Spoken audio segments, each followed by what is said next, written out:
Was the NBA players boycott effective? Many people could say yes, many people could say no. A couple of things that I really got from the boycott, as you all know, the NBA players, they boycotted the NBA playoffs for a few days after Jacob Blake, and he got shot in the back 8 times in front of his children, reaching for something in his vehicle, going in his vehicle. That sparked outrage of the nation. NBA players said, hey, we're going to protest this. We don't believe in police brutality to this effect. It's just too much. The Milwaukee Bucks came out and they were the first to cancel their game or didn't want to play the game, and they let the Orlando Magic know thereafter. But you want to gauge how effective, how much did the players achieve with their boycott. You have to look at 2 things: the results and how they did it. So result-wise, I feel like it was effective in the sense of putting the entire nation on notice, like, hey, we have one of the biggest platforms. We are heroes and role models to millions, and we are letting them know that this is not right, and we want them to stand with us. They put everybody on notice. They shut down the sports world. First time ever in sports history where multiple sports teams did not play due to a boycott from one sport. So the NBA players showed their leadership in that regard. Like, they showed like they're ahead of the pack in this. Like, baseball teams didn't play, WNBA didn't play. People don't realize how big this was for baseball players not to play as well. And baseball is inherently a racist sport in terms of like their history. For those players to even stand with that, and NFL teams didn't practice stuff like that, for them to stand with that, just the baseball alone, just goes to show you how big this was. So for me, the result, anytime you do anything to spread the word on social justice, and you highlight something that is an inequality that needs to be fixed, that is a win for me anyway. Like, because you're highlighting the fact. It's not just like it no longer is the norm or the status quo for it to just go under the rug. This is getting highlighted. Now, how they did it, I would say that it was not very effective. And the reason I say this is because there was so much infighting and so many egos involved with something that had to do with something much bigger than themselves, to the point where a lot of bosses but not enough workers. Everybody wanted to be a boss in one regard.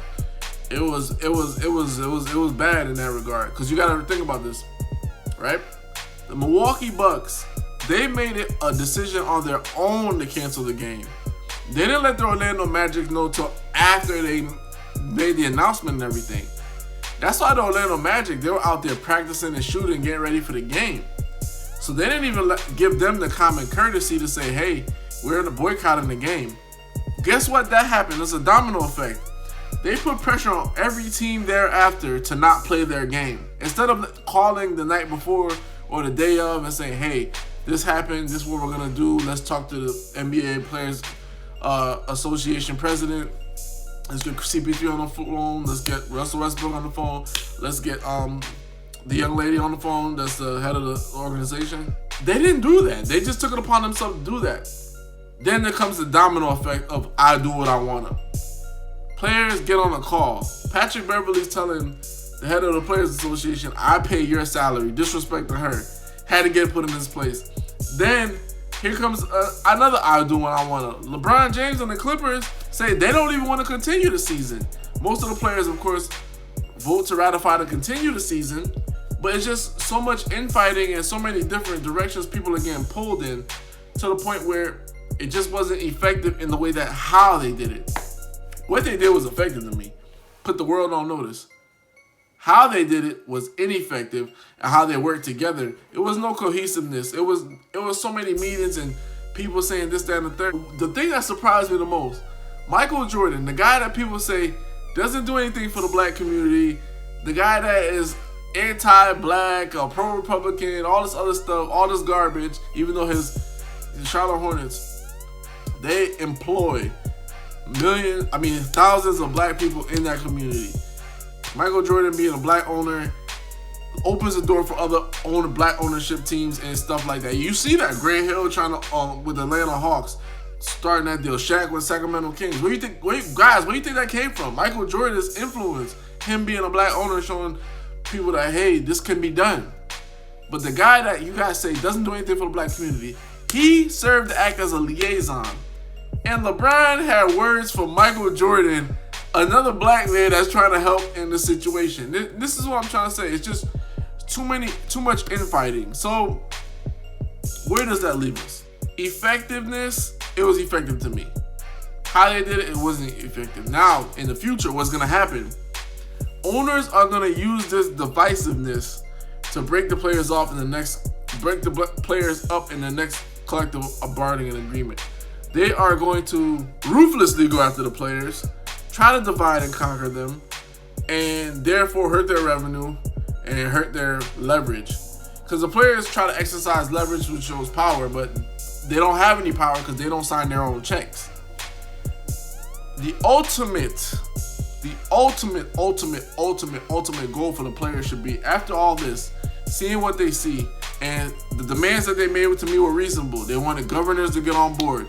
They want, in terms of governors to get on board, in terms of legislation, to scale back this massive attack on minorities in terms of police brutality.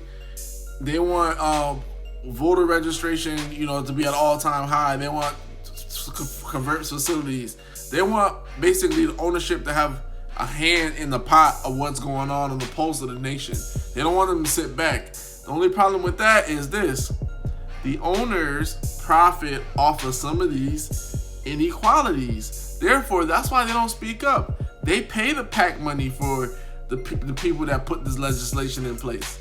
You know what I'm saying? Some of them might even want some of this legislation in place. Some might want them to say, like, hey, I don't want these people in my neighborhood, or I don't want, this, that, and the third. I don't want this to be equal, but they're just not voicing it. So the fact that the owners are silent, most of them are silent, is very telling, and this is what the ultimate goal for the players should be. They should strive to get their own league. And I know this sounds crazy and blasphemous, whatever the case is. These teams have been established for so long. But hey, whatever they're doing, you can do it as well. If they can pull a contract with ABC, you can pull a contract with ABC.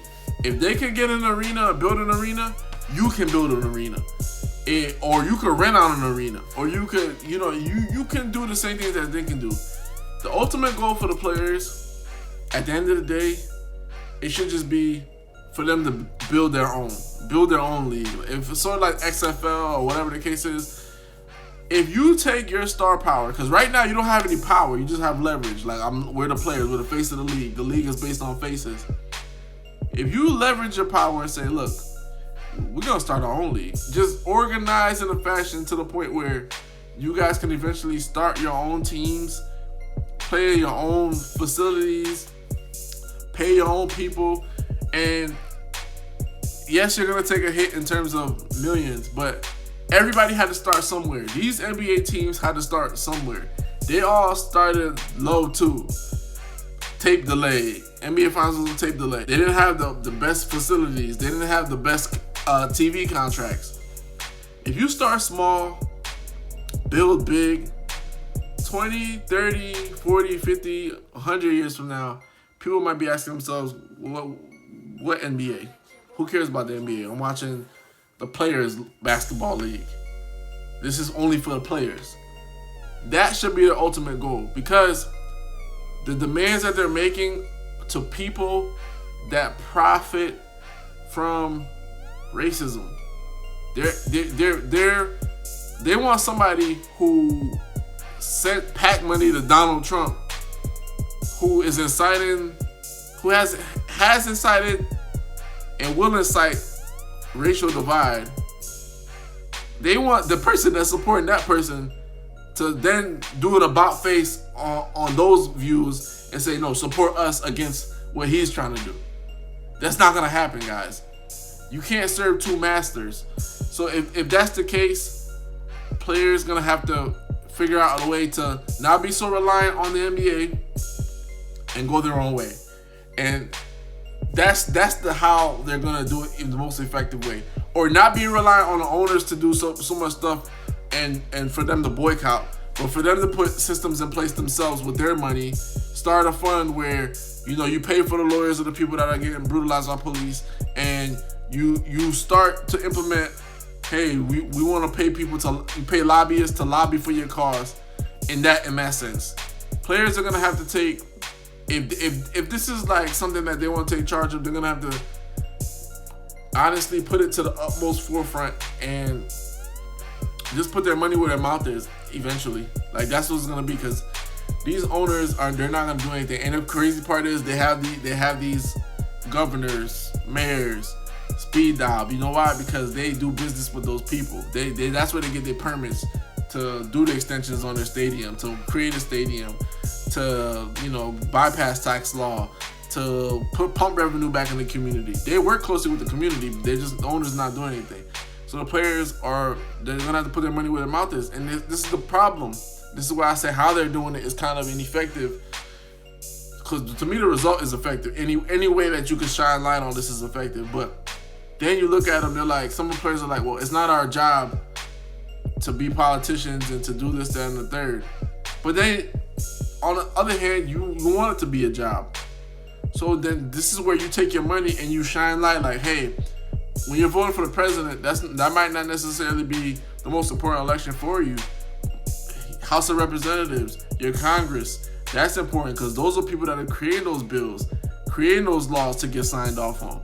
These are the things that maybe that they should focus on more if they don't necessarily want to be the face and the head of everything. But bottom line to me, to me it was effective. How they did it was ineffective because it was disorganized. In the future, owners will take advantage of the disorganization and say, hey, this is the way we can break the players up.